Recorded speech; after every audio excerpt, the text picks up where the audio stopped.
Hi friends, welcome to my channel. మాది would blogs అండి. ఈరోజు మష్రూమ్స్ పులావ్ చేస్తున్నాను. దానికి కావాల్సినవి ఆనియన్స్ ఒక కప్పు తీసుకున్నాను, టమోటాలు ఒక కప్పు, పచ్చి బఠానీలు అండి, పచ్చి బఠానీలు, ఆలు, మష్రూమ్స్ అన్నీ తీసి ఆడబెట్టాను. బియ్యం కడిగి పెట్టుకున్నాను, ఒక అరగంట నానబెట్టుకోవాలి. 3 కప్పులు పోసుకున్నాను బియ్యము. తర్వాత ఒక లోతాటి గిన్నె తీసుకొని అందులో 2 టేబుల్ స్పూన్లు నెయ్యి వేసుకోవాలి. తర్వాత అందులోకి జీడిపప్పు వేసుకుందాము. ఒక గుప్పెడు వేసుకున్నాను నేను. జీడిపప్పు వేసుకొని అవి బాగా గోల్డెన్ కలర్ వచ్చే వరకు వేపుకోవాలి. అవి చాలా బాగుంటుంది, టేస్ట్ చాలా బాగుంటుంది. ఇది అదిరిపోతుంది. పిల్లలు తిన్నారంటే వదిలిపెట్టరండి, ఒక్క మెతుకు కూడా వదిలిపెట్టరు, అలా తింటారు. తర్వాత ఇవి వేగిపోయినాయి కదా, చూసారా, వేగినాయి. ఇవి ఒక గిన్నెలోకి తీసేసుకుందాము. ఇవన్నీ ఒక గిన్నెలోకి తీసుకొని తర్వాత అదే గిన్నెలో మళ్ళీ 2 టేబుల్ స్పూన్ నెయ్యి, 2 టేబుల్ స్పూన్ ఆయిల్ వేసుకొని, నెయ్యి వేసాను, ఆయిల్ కూడా వేసేసాను. ఇప్పుడు బిర్యానీ ఆకు వేసుకోవాలి. ఒకటి మసాలా దినుసులు ఉంటాయి కదా, అవన్నీ వేసేసుకోవాలి. ఒకదాని తర్వాత ఒకటి అలా వేసేసుకోవాలి. తర్వాత స్టార్ ఒకటి వేసాను. తర్వాత మిరియాలు వేసానండి, ఒక 10 అట్లా వేసాను మిరియాలు. తర్వాత చెక్క వేసుకుందాము, చెక్క. తర్వాత లవంగాలు. తర్వాత జీలకర్ర, ఒక స్పూన్ జీలకర్ర వేసుకోవాలి. ఇదంతా వేగిన తర్వాత ఉల్లిపాయలు వేసుకుందాము. ఉల్లిపాయలు కట్ చేసి పెట్టుకున్నాం కదా, అవి వేసేసుకుందాము. ఉల్లిపాయ బాగా వేగాలి. ఉల్లిపాయ అంతా వేగితే అంత టేస్ట్ వస్తుందండి పులావు. మంచిగా వేగిన తర్వాత అప్పుడు వేసుకోవాలి కొత్తిమీరని. అప్పుడు ఆ టేస్ట్ బాగుంటుంది. అలా వేగిపోవాలి బాగా. పచ్చి పచ్చిగా ఉన్నప్పుడు వేస్తే బాగోదు. తర్వాత వేగిపోయింది. ఇప్పుడు అల్లం వెల్లుల్లి పేస్ట్ వేసుకుందాము. వేగింది బాగానే. ఇప్పుడు అల్లం వెల్లుల్లి పేస్ట్ వేసుకొని అది పచ్చివాసన పోయే వరకు వేపుకున్న తర్వాత పచ్చిమిర్చి అవన్నీ వేసేద్దాము. ఒకదాని తర్వాత ఒకటి అన్నీ వేసేసుకుందాము.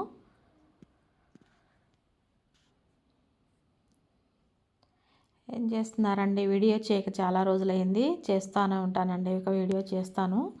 చూడండి, నన్ను ఆదరించే వాళ్ళందరికీ థ్యాంక్స్ అండి. చూడండి, ఉడికిపోయింది, ఆయిల్ అంతా పైకి వచ్చేసింది కదా. ఇప్పుడు పచ్చిమిర్చి వేసుకుందాము. తర్వాత పచ్చి బఠానీలు వేసి మొత్తం కలుపుకుందాము.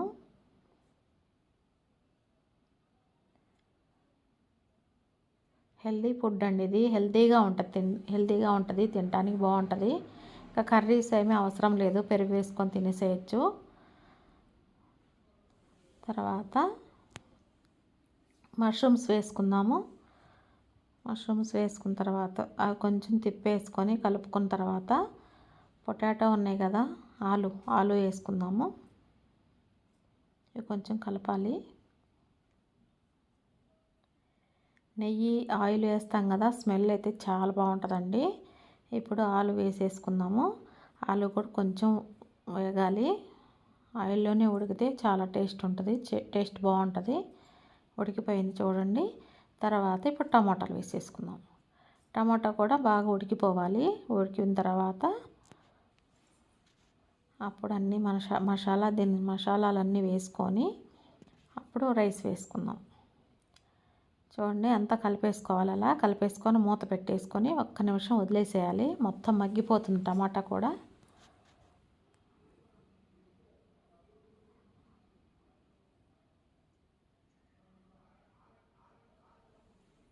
మూత పెట్టేసి వదిలేద్దాము. ఒక నిమిషం తర్వాత చూడండి, ఉడికిపోయింది.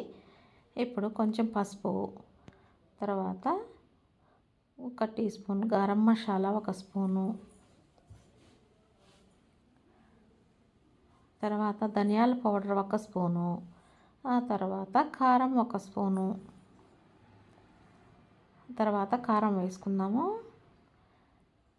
తర్వాత రుచికి సరిపడా సాల్ట్ వేసుకుందాము. ఇప్పుడు కొంచెం వేసుకున్న తర్వాత చాలకపోతే మళ్ళీ తర్వాత అయినా వేసుకోవచ్చు. ఇప్పుడు కొంచెం వేసుకుందాము.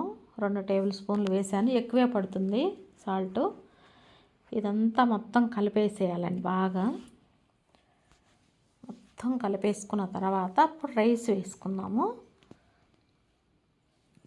చాలా బాగుంటుంది, చాలా టేస్ట్గా ఉంటుందండి ఇది.